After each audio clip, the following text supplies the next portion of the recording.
तो नमस्कार, आदाब, सत श्री अकाल, राम राम, खम्मा गणी दोस्तों। मैं रजनी स्वागत करती हूँ आपका हमारे चैनल द सक्सेस में। तो दोस्तों आज है 21 जुलाई और आज के करंट अफेयर्स लेके मैं आपके सामने प्रस्तुत हूँ। तो बिना देरी के शुरू करते हैं आज के करंट अफेयर्स। तो दोस्तों कल मैंने जो पेगासस वाली न्यूज़ पढ़ाई थी ना, वो न्यूज़ आप बहुत बहुत अच्छे से पढ़ लेना। हो सकता है इस न्यूज़ पे कोई निबंध भी आ जाए पेगासस वाले पे, क्योंकि बहुत ज़्यादा ट्रेंड में है। आज के पेपर में अगर अपन ऑनलाइन जितने भी न्यूज़ चैनल्स देखते हैं सब में वो सुर्खियों से छाई हुई है, इसीलिए मैंने डिटेल में पढ़ाई थी। तो अगर आपने लिखा नहीं है, मतलब नोट्स अगर आप प्रिपेयर करते हो तो बहुत अच्छा है, अगर नहीं प्रिपेयर करते हो तो भी कुछ न्यूज़ तो इतनी इंपॉर्टेंट होती हैं कि आपके पास में 100 वर्ड्स तो कम से कम होने ही चाहिए उनके बारे में।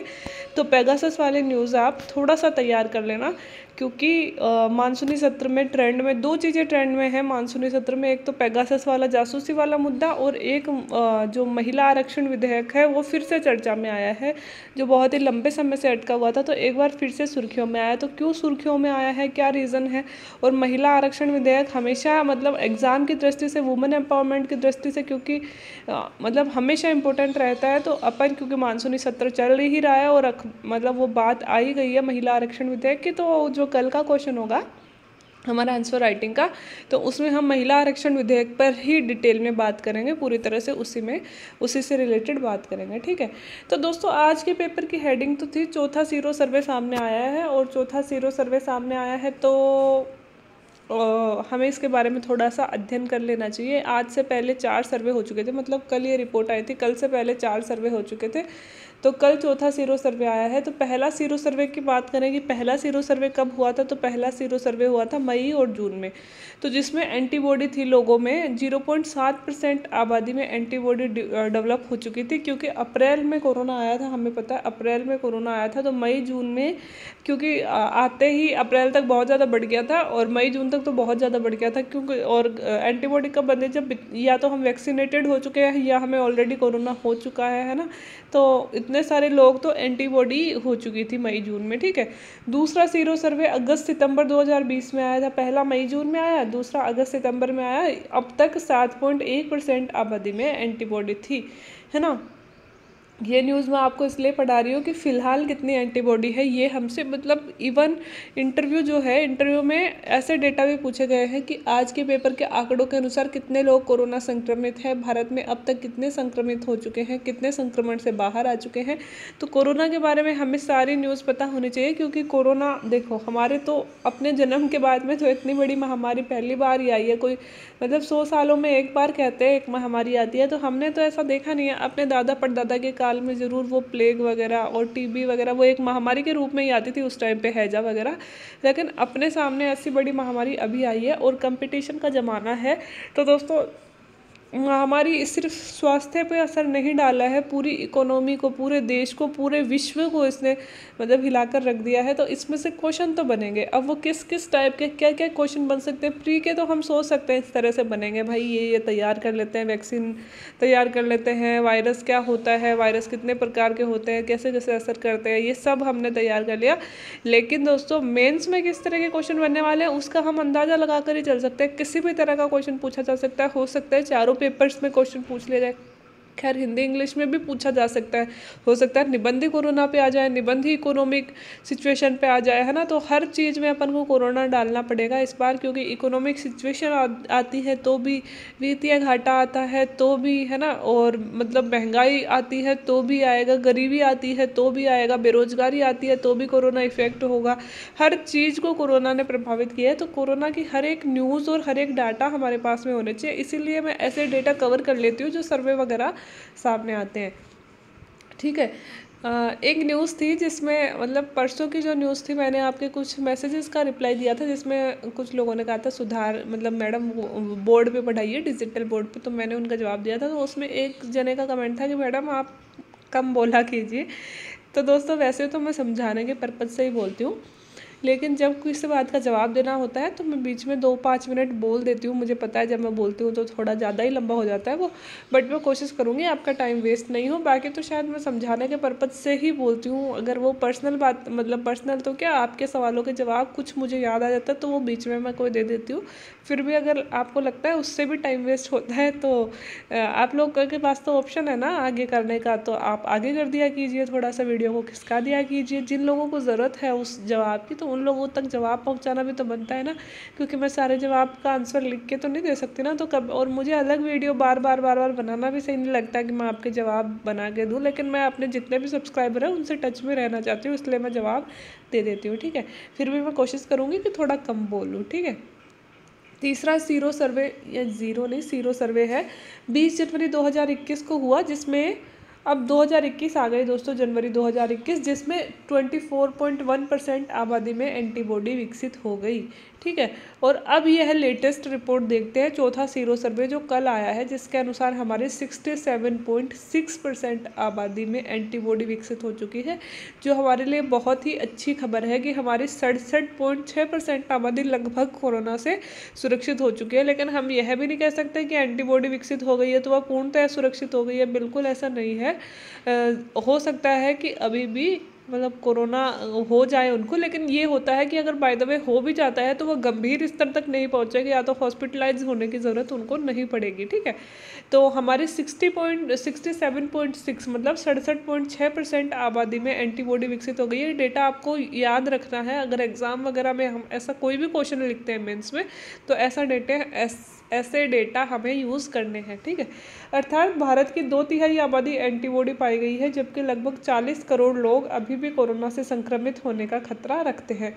तो दोस्तों अर्थात बोला है, भारत की 2/3 आबादी, अब 2/3 आबादी में एंटीबॉडी विकसित हो चुकी है, और 40 करोड़ लोग लेकिन अभी भी बचे हुए हैं जिनको कोरोना का संक्रमण हो सकता है।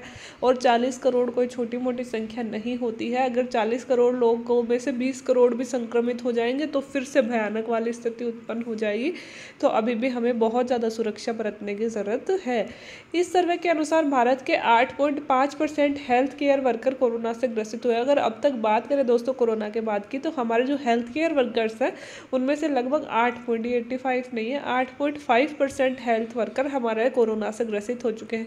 ये मतलब थोड़े से डेटा मैं इसलिए आपको बीच में याद करवाती रहती हूँ। ऐसे डेटा अगर हमारे कोरोना से निबंध आ गया तो हम उसमें यूज कर देंगे। हेल्थ केयर, क्योंकि नर्सेज का कितना बड़ा योगदान रहा है दोस्तों, डॉक्टर्स को भगवान बोलते हैं, तो कितना बड़ा योगदान रहा है ना, तो हो सकता है उस पर कोई निबंध आ जाए तो उसमें अपन ऐसे डेटा यूज़ करते हैं। तो अगर हम न्यूज़ में लगातार पढ़ते रहते हैं ना, तो फिर हमारे कहीं ना कहीं क्लिक हो जाता है। तो ज़रूरी नहीं है कि हम हर एक डेटा करेक्ट ही लिखें, मतलब 8%, 8.5 ही लिखना है, हम लगभग लगा के 10% भी लिख सकते हैं तो वो भी लगभग सही माना जाता है। लेकिन ऐसे नहीं हो कि हमारे 60% वर्कर कोरोना से ग्रसित हो गए, ये फिर बहुत गलत हो जाएगा। तो ऐसे बिल्कुल तुक्के नहीं मारने हैं, लेकिन आसपास के डेटाज भी हम यूज़ कर सकते हैं, ठीक है। भारतीय आयुर्विज्ञान अनुसंधान परिषद मतलब ICMR जो है, Indian council of medical research, के महानिदेशक हैं दोस्तों बलराम भार्गव। तो ICMR के महानिदेशक भी याद रखना है, क्योंकि कोरोना की वजह से स्वास्थ्य के सारे जो मतलब अधिकारी है वो सुर्खियों में रहे हैं।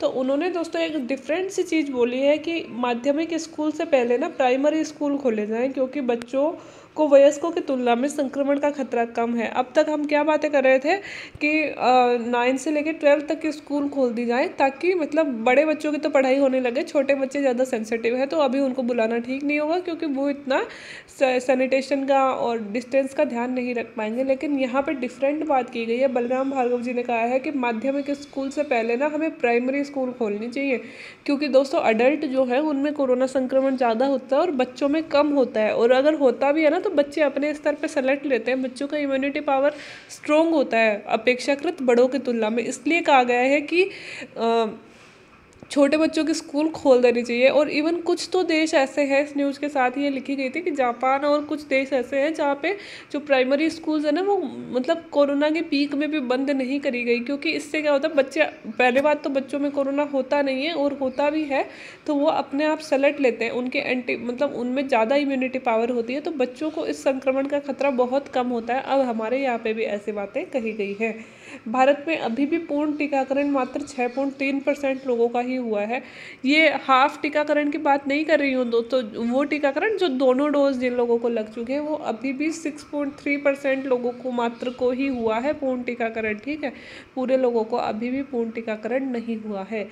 तो अब हम थोड़ा सा यह देख लेते हैं कि सीरो सर्वे। अब आपने डेटा तो सारे पढ़ लिए, वैसे सीरो सर्वे मैंने कोरोना काल में कई बार पढ़ा दिया था सीरो सर्वे होता क्या है, फिर भी बहुत सारे बच्चे हमारे नए जुड़े हैं, लगभग 700-800 सब्सक्राइबर नए हुए हैं अभी जो चैनल पर नए हैं, तो उनके लिए मैं पुरानी खबर्स को भी जितना हो सकेगा कवर करते हुए चलूँगी। तो सीरो सर्वे होता क्या है?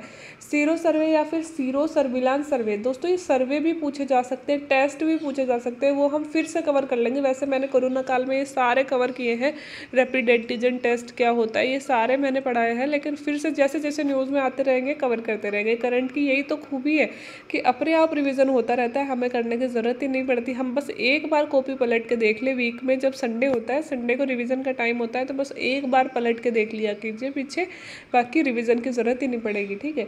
तो दोस्तों सीरो सर्वे या सीरो सर्विलांस सर्वे में यह जांच की जाती है कि कितनी आबादी में किसी संक्रमण के खिलाफ एंटीबॉडी बन चुकी है। मतलब सीरो सर्वे में यह जांच की जा चुकी है कि भाई कितने लोग संक्रमित हुए थे और अब वो कितने ठीक हो चुके हैं, क्योंकि ठीक हो चुके लोगों में ही एंटीबॉडी विकसित होती है। तो सीरो सर्वे में यही जांच की जा सकती है कि भाई यहाँ पे 100 लोगों में से कितने लोगों में एंटीबॉडी है ना, बन चुकी है।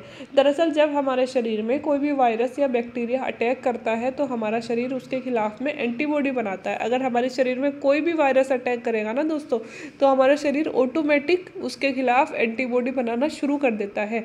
यह एंटीबॉडी विशेष प्रकार का प्रोटीन होती है जो वायरस या बैक्टीरिया और किसी भी संक्रमण से शरीर को बचाती है।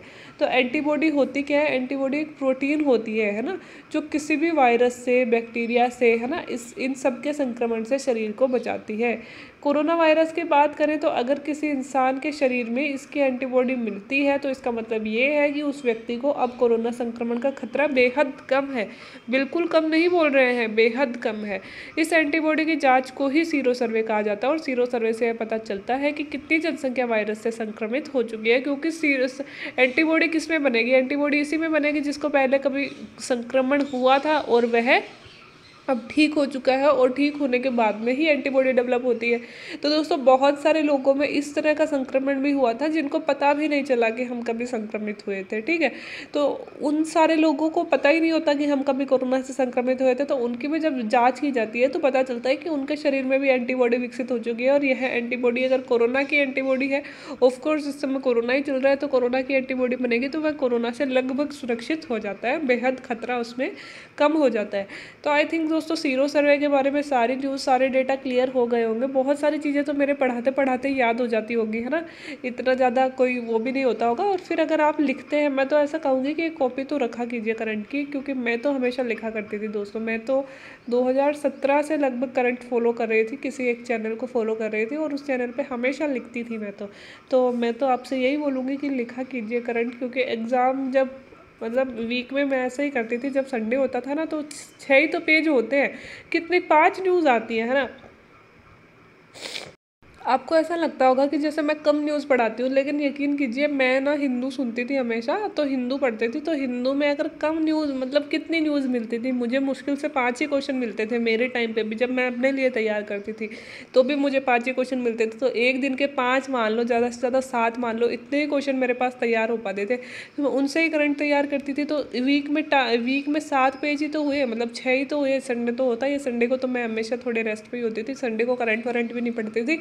तो 6 पेज ही तो हुए, 6 पेजों को मतलब पलट, वो भी खुद के लिखे हुए 6 पेज, तो 6 पेजों को याद करने में कितनी देर लगेगी? मतलब पढ़ने में भी कितनी, ज़्यादा से ज़्यादा 10 मिनट मान लो।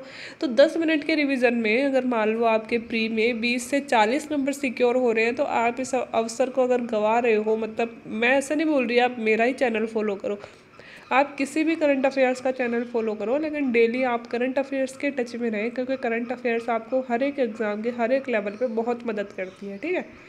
आगे चलते हैं दोस्तों। कादम्बिनी गांगुली यह कौन थी और क्यों मैं आज इनकी बात कर रही हूँ? तो दोस्तों कादम्बिनी गांगुली खबर ही पढ़ लेते हैं, इसमें ही समझ में आएगा। गूगल डूडल ने रविवार को भारत में चिकित्सक के रूप में प्रशिक्षित होने वाली पहली महिला कादम्बिनी गांगुली को उनके 160वें जन्मदिन पर याद किया। तो दोस्तों कई बार गूगल जो होता है वो मतलब उसका जो डूडल होता है, डूडल मतलब जो गूगल लिखा हुआ होता है ना, जब हम गूगल खोलते हैं ऊपर ही ऊपर, तो उसमें कहीं पर यहाँ पे किसी फेमस पर्सनैलिटी का चित्र होता है ना, मतलब कुछ उसको ऐसे बना देते हैं कि वो पर्सनैलिटी हमें दिखती है। तो आप अगर कल का गूगल का डूडल खोल, इस चीज़ को डूडल बोलते हैं, तो गूगल का डूडल खोल के देखोगे तो यहाँ पे कादम्बिनी गांगुली जी का फ़ोटो थी। तो यह फ़ोटो किसी ऐसे महान पर्सनैलिटी की होती है जिनको याद करने के लिए, उनका आभार जताने के लिए, उनके मतलब उनको समर्पित करने के लिए, मतलब नमन एक तरह से करने के लिए यह गूगल ये डूडल बनाता है। और वह विश्व में कोई भी महान पर्सनैलिटी हो सकती है जिनके लिए वो दिन स्पेशल होता है, उस दिन उस व्यक्ति की डूडल बना दिया जाता है। बहुतों बार ऐसा होता है, तो कई बार इंडियन पर्सनैलिटी यहाँ पे आती हैं। तो ऐसे ही संडे को भी दोस्तों गूगल के डूडल में हमारी पहली डॉक्टर के रूप में प्रशिक्षित होने वाली महिला कादम्बिनी गांगुली जी का 160वां जन्मदिन के रूप में उन्हें याद किया गया गूगल के द्वारा, और इसीलिए कल का डूडल कादम्बिनी गांगुली की फ़ोटो में बनाया गया था। ठीक है, तो आपको पता चल गया कादम्बिनी गांगुली है कौन, हमारी पहली महिला डॉक्टर थी देश की। तो दोस्तों यह चीज़ें ना याद करने की ही होती है, मतलब अपन को वुमेन एम्पावरमेंट की जब कहीं बात चलती है ना, तो ऐसी चीज़ें हमें एग्जाम्पल के रूप में याद होनी चाहिए। तो इसलिए मैंने आपको ये क्वेश्चन दिया। डूडल को बेंगलुरु के कलाकार ओड्रिजा ने चित्रित किया। तो यह कोई ज़रूरत नहीं है याद करने की किसने चित्रित किया था, बस यह याद करना है कादम्बिनी गांगुली है कौन। तो अब अगर बात ही चल गई कादम्बिनी गांगुली की, तो क्यों नहीं थोड़ा सा डिटेल में उनके बारे में पढ़ ले।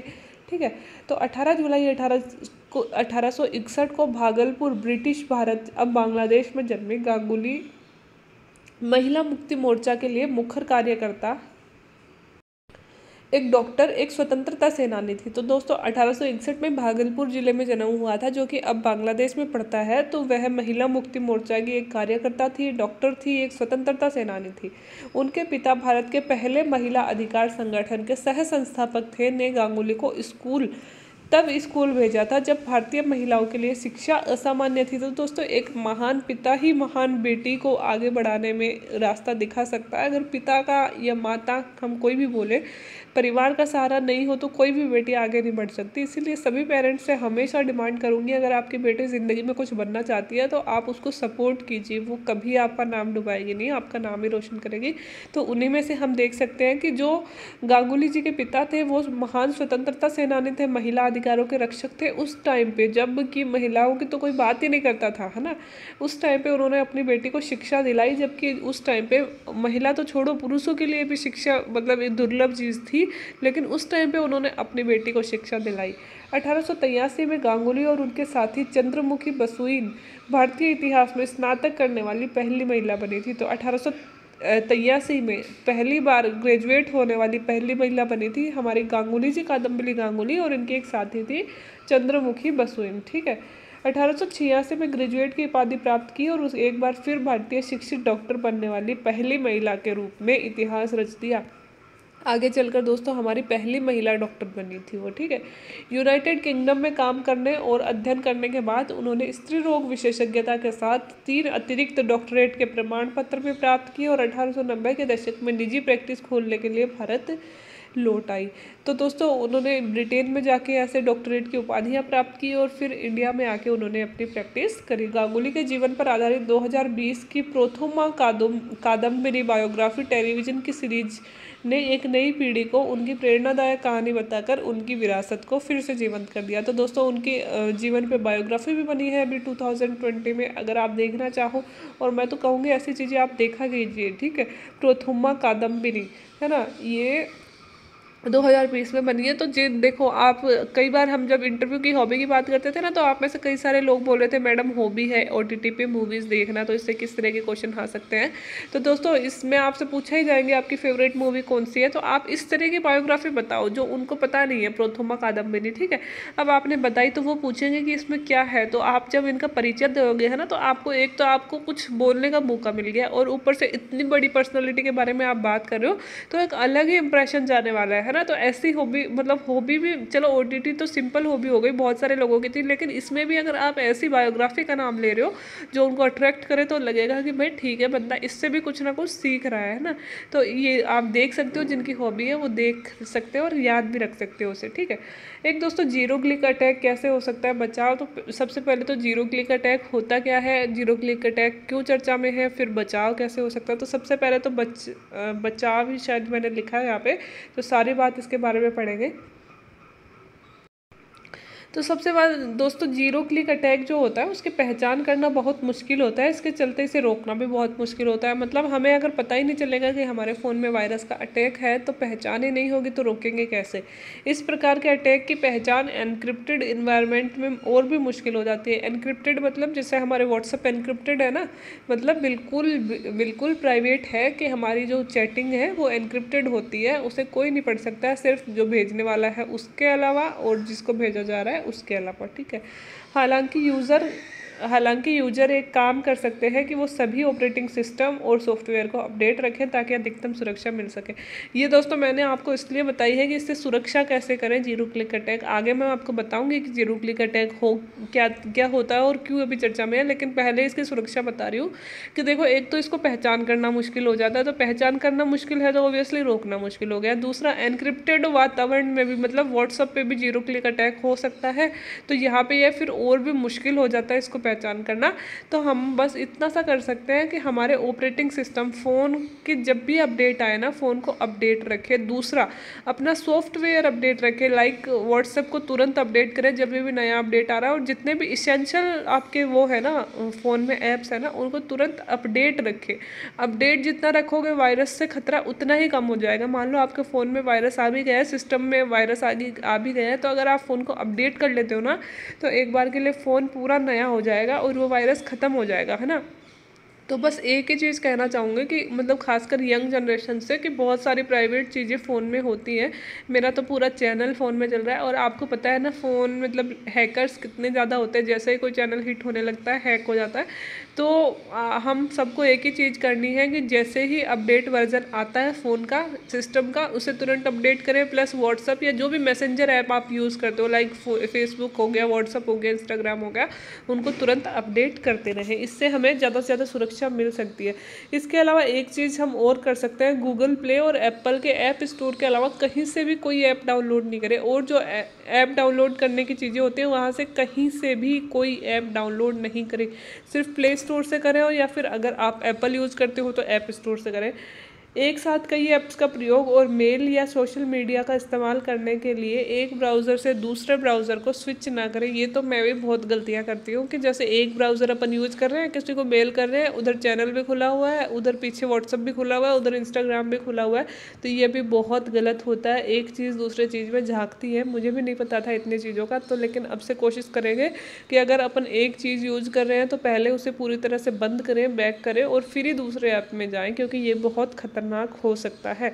विशेषज्ञों के मुताबिक यह सुविधाजनक नहीं है लेकिन अधिक सुरक्षित है। ऑब्वियसली हमें जोर आएगा बैक करके जाने में, लेकिन दोस्तों यह सेफ्टी है इसी में होती है, ठीक है, कि हम पूरा बैक करें, उस ऐप को बंद करें और फिर दूसरा ऐप चालू करें, ठीक है। अब बात करते हैं कि क्यों ये जीरो क्लिक चर्चा में है। तो जैसे कि कल मैंने आपको पढ़ाया था उसी से रिलेटेड न्यूज़ है। वैश्विक स्तर पर एक इन्वेस्टिगेटिव प्रोजेक्ट के रूप में अहम खुलासा हुआ है कि इजरायली कंपनी NSO ग्रुप के पेगासस स्पाईवेयर ने भारत के 300 से अधिक मोबाइल फ़ोन के नंबर्स को टारगेट किया, यानी इनकी जासूसी की गई। तो ये हमने कल भी पढ़ा, आज इसलिए दी है कि आपको कुछ चीज़ें तो याद हो जाए और भी ज़्यादा। कि कंपनी का क्या नाम था, NSO, है ना, और स्पाईवेयर का क्या नाम है, पेगासस। और पेगासस पता है होता क्या है, एक घोड़े की नस्ल होती है पेगासस, ठीक है। तो इसने दोस्तों इस पर इल्ज़ाम लगाया जा रहा है संसद के सत्र में कि भारत के 300 से ज़्यादा यूज़र्स को, है ना, इसने हैक कर रखा है, ठीक है, इनकी जासूसी की जा रही है। इस प्रोजेक्ट के तहत online news platform the wire ने रविवार को खुलासा किया कि इसमें 2 केंद्रीय मंत्री, 3 विपक्ष के मंत्री, एक संवैधानिक पद पर बैठे शख्स, इंडियन एक्सप्रेस समेत कई मीडिया संस्थानों के 40 बड़े पत्रकार भी शामिल हैं। द वायर के मुताबिक लीक हुए ग्लोबल डेटाबेस से करीब 50,000 टेलीफोन नंबर्स हैं। तो दोस्तों जिनके जिनके डेटा लीक हो चुके हैं वो विश्व स्तर पर अगर हम देखें तो 50,000 से भी ज़्यादा लोगों के डेटा लीक हो चुके हैं। ठीक है, एनएसओ ग्रुप के मुताबिक पेगासस को आतंकवाद और अपराध रोकने से लड़ने के उद्देश्य से सिर्फ सरकारी एजेंसियों को ही बेचा गया था। तो एनएसओ दोस्तों साफ तौर पर कह रहा है कि भाई हम किसी भी नॉर्मल एजेंसी को ये स्पाईवेयर है जो बेचते ही नहीं है, हम सिर्फ और सिर्फ सरकारी एजेंसीज को भेजते हैं। तो अगर आपके डेटा लीक हो रहे हैं तो वो आपकी सरकार करवा रही है। लेकिन कई देशों में इसका इस्तेमाल लोगों की जासूसी करने के आरोप भी लगते रहते हैं। बहुत सारे देशों में दोस्तों ये है, चर्चा में रहा है, ऐसा नहीं है इंडिया में ही है। अभी इंडिया में तो ये भी नहीं पता कि हमारी सरकार ने इसे खरीदा भी था कि नहीं खरीदा, अभी मतलब जांच अगर हुई तो ही पता चलेगा। पेगासस स्पाईवेयर को लेकर सबसे बड़ी चिंता की बात यह है कि इससे पहले अगर किसी अनजान टेक्स्ट लिंक को क्लिक करते थे तो ही वायरस से फ़ोन संक्रमित होता था, लेकिन पेगासस 0 क्लिक वायरस है, यानी कि यूज़र के फ़ोन में बिना क्लिक के भी वायरस फैल सकता है। तो समझ रहे हो आप क्या कहना चाह रहे हैं कि देखो पहले हम क्या करते थे कि किसी भी भाई अननोन आईडी से कोई मेल आता है उसे खोले नहीं, किसी भी अनजान क्लिक को उठा मतलब अनजान जो आईडी होती है उस पर क्लिक नहीं करें, है ना, या फिर किसी मतलब अगर आपको इंटरनेशनल नंबर से कॉल आ रहा है तो उस कॉल को रिसीव नहीं करें, अन्यथा आपके फ़ोन में वायरस आ सकता है। हमने ये सुना था ना, लेकिन ये वायरस इतना खतरनाक है कि आपको फ़ोन उठाने की ज़रूरत भी नहीं है। लाइक आपके फ़ोन में एक मिस्ड कॉल आई हुई पड़ी है, फिर तो वो मिस्ड कॉल ना आपने उठाई है, आपके फ़ोन में कोई मेल आया हुआ पड़ा है ना, चाहे व्हाट्सएप पे वॉइस कॉल आई हुई पड़ी है, वो वॉइस कॉल आपने रिसीव भी नहीं करी तो भी ये वायरस आपके फ़ोन में एंटर कर जाएगा। मतलब आपको क्लिक करने की भी ज़रूरत नहीं होगी, वायरस आपके फ़ोन में ऑटोमेटिक एंटर हो चुका होगा। इसे बोलते हैं 0 क्लिक वायरस। समझ गए आप 0 क्लिक क्या होता है? ठीक है, यानी कि यूज़र के फ़ोन में बिना क्लिक के वायरस फैल सकता है। ठीक है, एमनेस्टी इंटरनेशनल के बर्लिन स्थित सिक्योरिटी लैब के प्रमुख क्लाइविडो और ये इन्होंने द गार्जियन से बातचीत में बताया है कि एक बार फ़ोन में अगर पेगासस आ गया तो इस पर यूजर्स अधिक कंट्रोल पेगासस का हो जाता है, यूजर से भी ज़्यादा कंट्रोल। मान लो कि इतना बताओ कितना खतरनाक है, मैंने इसके बारे में बहुत सारी न्यूज़ देखी। अगर हमारे फ़ोन में अगर पेगासस आ गया, ठीक है, अब दोस्तों मैं आपको ना PDF बना के शेयर करती हूँ टेलीग्राम चैनल पर। हाँ, अगर आपने टेलीग्राम ज्वाइन नहीं किया है तो ज्वाइन कर लेना, क्योंकि आपकी रिक्वेस्ट पर ही मैंने चैनल बनाया था। टेलीग्राम वाला आप कह रहे थे मैडम PDF चाहिए, मैं तो आपको देना ही नहीं चाह रही थी, मैं चाह रही थी आप लिखो, बट आपने रिक्वेस्ट करी तो वो मैंने बनाया है और उसकी ID डिस्क्रिप्शन बॉक्स में दी हुई है, वहाँ जाके टेलीग्राम चैनल को आप फॉलो कर सकते हो। ठीक है, तो मान लो कि मैंने टेलीग्राम चैनल पर आपके लिए PDF बना के भेज रखी है ना, डेली जो मैं सेंड करती हूँ वो सेंड की हुई है। ठीक है, अब ये वायरस इतना खतरनाक होता है कि इसका मेरे फ़ोन का एक क्लोन विकसित हो जाता है, पूरा क्लोन। ठीक है, और वो कोई दूर बैठा अनजान शख्स उस क्लोन के माध्यम से मेरे फ़ोन को कंट्रोल कर रहा है। वो चाहे तो जो PDF मैंने शेयर किया है ना उसमें इलीगल कंटेंट वो डाल सकता है और उनको वैसे की वैसे सेव कर सकता है। फिर मान लो कि मेरे ऊपर रेड पड़ती है कि मेरे ऊपर कि इसका तो आतंकवादी गुटों से कोई मतलब वो है, लिंक है, तो मैं कहती हूँ कि भाई नहीं है। तो अगर मेरा फ़ोन, स्मार्टफोन, लैपटॉप चेक किया जाता है तो उसमें ऐसी चीज़ें मतलब जो मेरे PDF शेयर किए हुए हैं ना उनमें ऑलरेडी ये चीज़ें पाई जाएंगी। क्यों? क्योंकि जो मेरे फ़ोन का क्लोन है उसने ये चीज़ें डाल दी है। तो खुद से भी ज़्यादा कंट्रोल हो जाता है पेगासस का। अगर हमारे फ़ोन में पेगासस घुस गया तो इतना खतरनाक ये हो सकता है। इसके अटैक के बाद में हमारे सारे SMS, सारी mails, WhatsApp chat, phone, video call, internet browsing history, content book, microphone, location इत्यादि सब की जानकारी, मतलब कुछ भी हमारे फ़ोन में सिक्योर नहीं रहता, सब कुछ उनके पास में चला जाता है। ठीक है, तो ये पेगासस के बारे में न्यूज़ थी। अब आपको जितनी सिक्योरिटी बताई गई है, हम तो देखो सिंपल लोग हैं दोस्तों, हमारे फ़ोन को तो कौन ही हैक करेगा, हैक करके भी क्या ले लेगा। लेकिन फिर भी देखो सिंपल हो चाहे कोई भी हो, सबकी अपनी प्राइवेसी होती है, सबकी अपनी प्राइवेट लाइफ होती है। हम अपने घर वालों से भी चैट करते हैं, दोस्तों से भी चैट करते हैं, सबकी होती है ना। तो कोई नहीं चाहता कि हमारी चैट्स लीक हो या फिर हमारे पर्सनल डेटा होते हैं, फ़ोटोज़ होती है, बहुत सारी सब कुछ ही आजकल पासवर्ड तक भी हम फ़ोन में सेव रखते हैं, आप लोग भी रखते होंगे। तो उनको हम ज़्यादा से ज़्यादा सिक्योर करें, कोशिश करें कि जो मतलब हमारे इमरजेंसी पासवर्ड होते हैं, ऐसी चीज़ें होती हैं, हम फ़ोन में नहीं रखें। ठीक है, देश का पहला ग्रीन हाइड्रोजन प्लांट कहाँ लगेगा? तो दोस्तों मुझे 4th क्वेश्चन मिल ही नहीं रहा था, फिर मैंने गूगल पे सर्च किया लेटेस्ट न्यूज़ क्या आ रही थी, तो ये एक न्यूज़ मिली अभी 4 घंटे पहले की है कि पहला ग्रीन हाइड्रोजन प्लांट नहीं है ये, प्लांट है ना, प्लांट लगने वाला है। तो वो कहाँ लगने वाला है तो इसके बारे में पढ़ लेते हैं। इंडियन ऑयल कॉरपोरेशन भविष्य में क्लीन एनर्जी की बढ़ती मांग को पूरा करने के लिए अपनी मथुरा रिफाइनरी में देश का पहला ग्रीन हाइड्रोजन प्लांट लगाएगी। तो कहाँ लगाने वाली है? मथुरा रिफाइनरी में लगाने वाली है। कौन लगाएगी? Indian oil corporation. तो दोस्तों हमारा ग्रीन हाइड्रोजन प्लांट है, इससे जो पोल्यूशन है वो बहुत कम होगा, लगभग जीरो होगा। तो इंडियन ऑयल कंपनी के चेयरमैन श्रीकांत माधव वैद्य ने कहा कि कंपनी ने एक स्ट्रेटेजिक ग्रोथ प्लान तैयार किया है जिसका मकसद अगले 10 साल में पेट्रोकेमिकल, हाइड्रोजन और इलेक्ट्रिक मोबिलिटी में पैठ बनाना है। मतलब दोस्तों हमारी इस बार एक बजट में एक नीति भी घोषणा हुई थी, नई हाइड्रोजन नीति आने वाली है हमारी। तो उस नीति के तहत ही दोस्तों ये सारे काम किए जा रहे हैं कि हम हाइड्रोजन ईंधन पे ज़्यादा जोर देते हैं, क्योंकि हाइड्रोजन ईंधन जो होता है वो पोल्यूशन फ्री होता है ना। तो हम कोशिश करेंगे ज़्यादा से ज़्यादा हाइड्रोजन ईंधन की तरफ बढ़ने की। तो इसी तरह से दोस्तों पहला हाइड्रोजन प्लांट अब मथुरा रिफाइनरी में लगाया जाने वाला है। साथ ही अपने मुख्य रिफाइनिंग और फ्यूल मार्केटिंग बिजनेस पर भी फोकस करने वाले हैं, ये आईओसी के इन्होंने बताया है। वैद्य ने एक इंटरव्यू में बताया कि कंपनी अपने भविष्य की सभी रिफाइनरी और पेट्रोकेमिकल विस्तार परियोजनाओं में कैप्टिव पावर प्लांट नहीं लगाएगी। इसके बजाय सोलर एनर्जी जैसे कि रिन्यूएबल सोर्स से पैदा होने वाली 250 मेगावाट बिजली का इस्तेमाल करेगी। तो दोस्तों हम अब कोशिश कर रहे हैं कि जो पुराने बिजली उत्पादन के तरीके हैं उनसे हम जो रिन्यूएबल एनर्जी है उस पर ज़्यादा से ज़्यादा बढ़ जाए। तो ये एनर्जी भी सोलर एनर्जी को ही यूज करने वाले हैं। उन्होंने कहा कि हमारे पास राजस्थान में एक विंड पावर प्रोजेक्ट है, हमारा प्लान उस बिजली को अपनी मथुरा रिफाइनरी तक पहुंचाने का। तो मथुरा रिफाइनरी में जो बिजली यूज की जाएगी दोस्तों वो भी कोयले से बनी हुई नहीं, सोलर एनर्जी से बनी हुई। और सोलर एनर्जी का एक पावर प्लांट राजस्थान में है, कई सारे पावर प्लांट हमारे पास है, उनमें से एक प्लांट से मथुरा में बिजली जाएगी। साथ ही उसका इस्तेमाल इलेक्ट्रोलिसिस के जरिए ग्रीन हाइड्रोजन उत्पादन करने पर है। यह देश की पहली ग्रीन हाइड्रोजन यूनिट होगी। इससे पहले जिन प्रोडक्ट का ऐलान हुआ है वे ग्रे हाइड्रोजन से संबंधित है। तो दोस्तों अब मतलब अभी तक ग्रीन हाइड्रोजन प्लांट हमारे देश में कहीं भी नहीं था, यह देश का पहला ग्रीन हाइड्रोजन प्लांट बनने वाला है। इससे पहले ग्रे हाइड्रोजन प्लांट बने थे जहां उत्पादन के लिए नेचुरल गैस जैसे जीवाश्म ईंधन का इस्तेमाल किया जाता था। तो मतलब ग्रे हाइड्रोजन प्लांट में दोस्तों उत्पादन के लिए यूज़ किसका किया जा रहा है? वही जीवाश्म ईंधन का, ठीक है। लेकिन ग्रीन हाइड्रोजन प्लांट में जो हाइड्रोजन मतलब अभी निर्माण के लिए भी सोलर एनर्जी जैसे रिन्यूएबल एनर्जी का ही प्रयोग किया जाएगा, जिससे वातावरण में प्रदूषण कम से कम हो। इसीलिए इसे ग्रीन नाम दिया गया है। और ग्रे में क्या होता है? यूज़ के लिए जीवाश्म ईंधन का उपयोग कर लिया जाता है, ठीक है।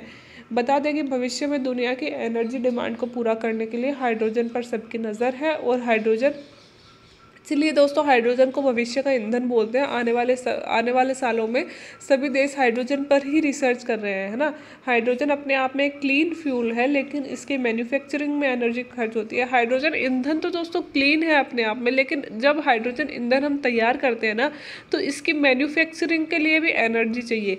तो जब हम इसकी मैन्युफैक्चरिंग के लिए जैसे कोयले वगैरह का ही इस्तेमाल करते हैं, तो इससे तो क्या बोल दिया, ग्रे मतलब ये जो था ना अभी हमने पढ़ा ग्रे हाइड्रोजन कि हम हाइड्रोजन पावर प्लांट के निर्माण के लिए अगर हम कोयल जीवाश्म ईंधन वाली एनर्जी यूज़ करें तो हम बोल देंगे ग्रे, है ना, ग्रे हाइड्रोजन। लेकिन अगर हाइड्रोजन पावर प्लांट के लिए भी हम सोलर एनर्जी जैसे रिन्यूएबल एनर्जी यूज़ करें तो इसे बोलेंगे हम ग्रीन हाइड्रोजन। और यह मथुरा रिफाइनरी में जो प्लांट बन रहा है वो देश का पहला ग्रीन हाइड्रोजन प्लांट होगा। क्यों? क्योंकि उसको बनाने में भी दोस्तों सोलर एनर्जी का ही उपयोग किया जाएगा। 250 मेगावाट के सोलर एनर्जी संयंत्र जो राजस्थान में है वहाँ से पूरी बिजली वहाँ पे जाने वाली है, ठीक है।